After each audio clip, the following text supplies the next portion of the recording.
Hello my friends and welcome. I'm Buck Weezer. You've tuned Buck Small Engine DIY on YouTube. This is the channel where we put the do into do it yourself, and today's video is going to be a product review. If that's not your thing, I'll take no offense if you quietly move along. In fact, I won't even know, but I do have a product that might be of use and interest to you. What am I talking about? You're about to find out.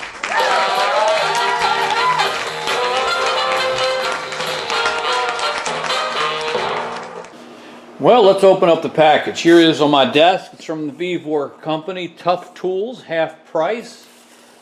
Information here on the side if you want that model number.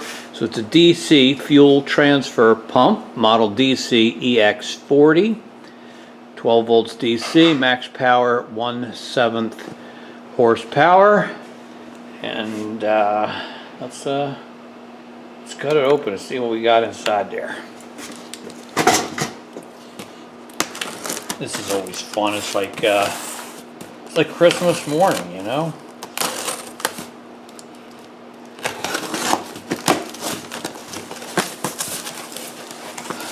All right.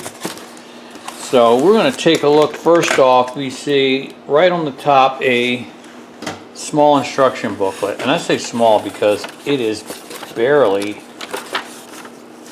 6 pages, so 3 pieces of paper stapled together. So not going to be a lot of information in here, and most of it will probably be safety instructions. That's how goes. All right. Wow. Got a lot of space in there. Got a good 1/2 inch on either side of the styrofoam. Hold it. I got it. So that's it. Styrofoam box. Must have been like that. All right. Looks like Teflon tape of some sort.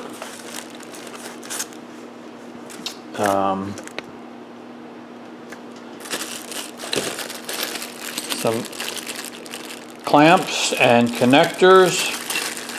Looks like some kind of filter screen pickup tube of some sort.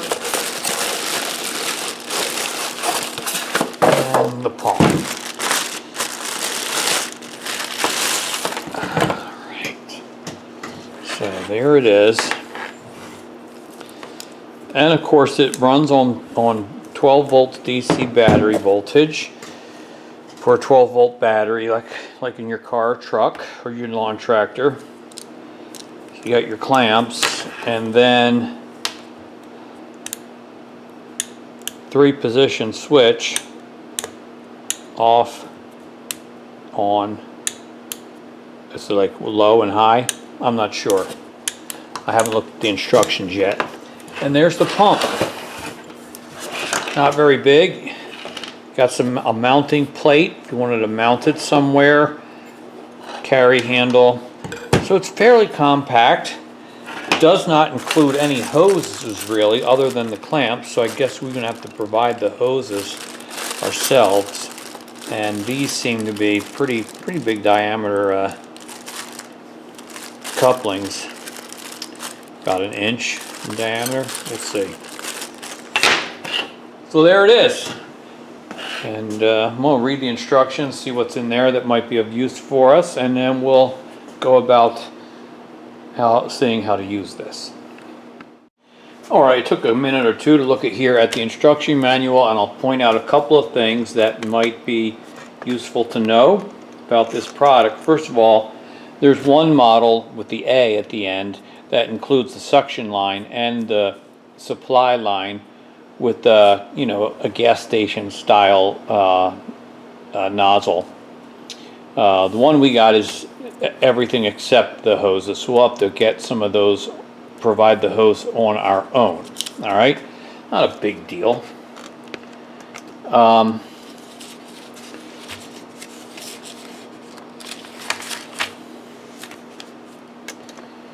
So there's some interesting information here in this chart about its specifications: 12 volts, 7th horsepower, 5 gallons per minute is our max flow, with a maximum lift of 30 feet and a maximum suction lift of 7 feet. Up to 30 minutes continual runtime. All right, so good. And down lower here, what we have is the pump's designed, tested, and approved for use with thin viscosity petroleum fuels such as gasoline blends up to E15, diesel fuel blends up to B20, and kerosene. So just right there, we see there's a lot of varieties of uses that a pump like this could be used for.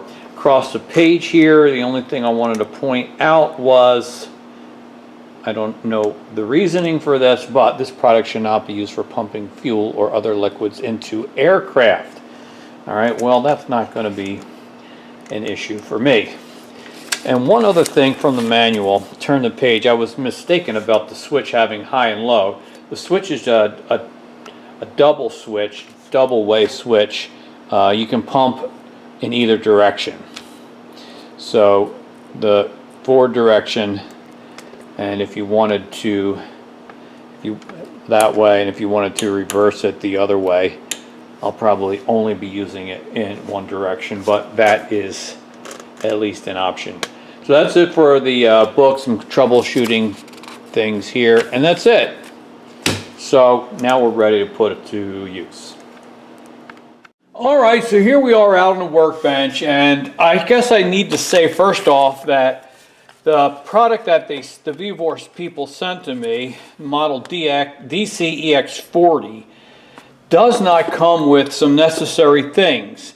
It doesn't come with the hoses, the nozzle, some of the fittings, and I had to go online to get some of that stuff. I had to make a trip to the Home Depot. So I've spent a little time and money, and I just think that it would be a lot easier for most of us to get the DCEX40A, because that model apparently comes with the hoses and the nozzle, and I had to scrounge around and spend some time and money getting that. So I'm going to leave a link in the description for the product that I got, the model DCEX40, but I'm also going to leave a link for the DCEX40A, which will save you a lot of time that I had to spend and money, because it comes with all that stuff that you need. So here it is, and I'm ready to assemble and set it up. And I'm going to do that on my own time. I'm not going to film any of that, but I'll show you how it is. I'll show you the setup that I'm going to use once it's all set up, and we'll put it into test and see if it's going to work. And so let me work on that a little bit, and I'll talk to you in a short time. All right, so I want to show you the setup that I'm using. I kind of had the idea of putting together a refueling cart on wheels that I could take with me throughout the shop or on the property outside or whatever. And it's not entirely ideal. I'd like to get a cart in which I could put the gas can up on the bottom shelf, and then up the top I've got my 12-volt supply and mounted the pump with its hoses and nozzle. So this is my setup, and it's not entirely complete, but that's what I have in mind, just to save my back a little trouble as I go about the shop adding fuel to the various machines that I might be working on or using. So we're going to try it out here today. I'm filling up the, adding some fuel to the John Deere 345. And a little closer look at what I did here. I actually bolted the pump to this cart so it's stationary. I've got a 90-degree connector with the hose that goes down to the tank. And on this side, the discharge side, I got a straight connector going through to the hose, and it connects to our refilling nozzle. And then a 12-volt battery up here, our controls here, and I think we're ready to give this a try. So let me put you up on the tripod and we'll get started.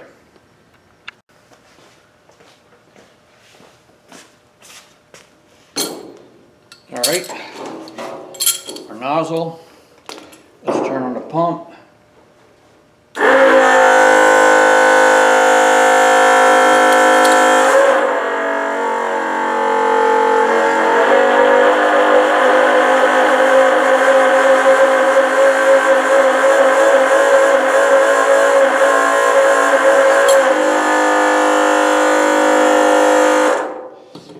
And how easy is that? So very easy. I think one issue I have is my hose doesn't, my hose curls up on me and doesn't go all the way down into the tank. Let's try a little more.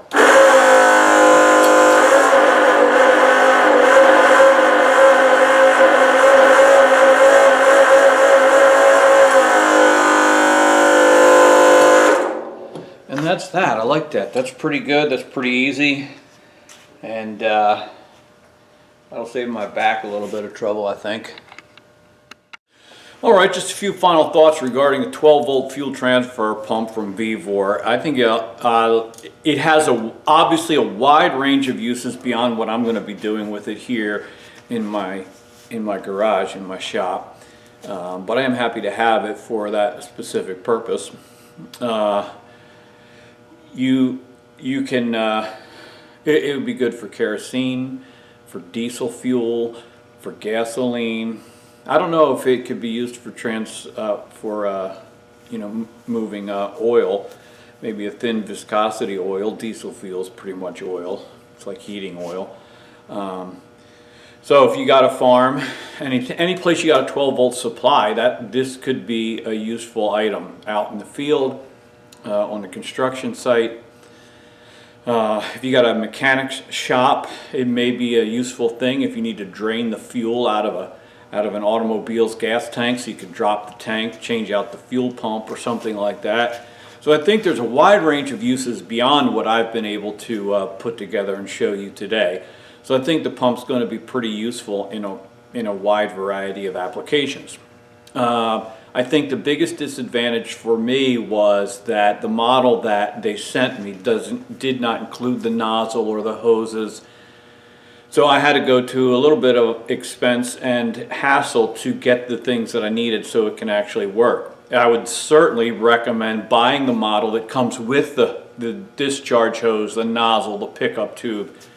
That will save you a lot of hassle and be a lot more easy. That's going to be just an easy plug and play application. Now I'm going to leave links for the model I got without the connections, without the hoses and nozzle, and I'll also leave a link for the model that comes with the hoses and nozzle, so for your convenience, whatever the needs you might have. I haven't received anything for doing this review other than the product itself. And so that's it. It's kind of how that's sort of gives you a review of the product as well as a little update on me and my shop and how things are going here and how I intend to use it. Your comments and questions are of course always appreciated in the discussion below. I hope you're having a great day and appreciate you watching the video. And remember, as I like to say, only you can put the do into do it yourself. And I look forward to seeing you all on our next video. All right? Bye-bye.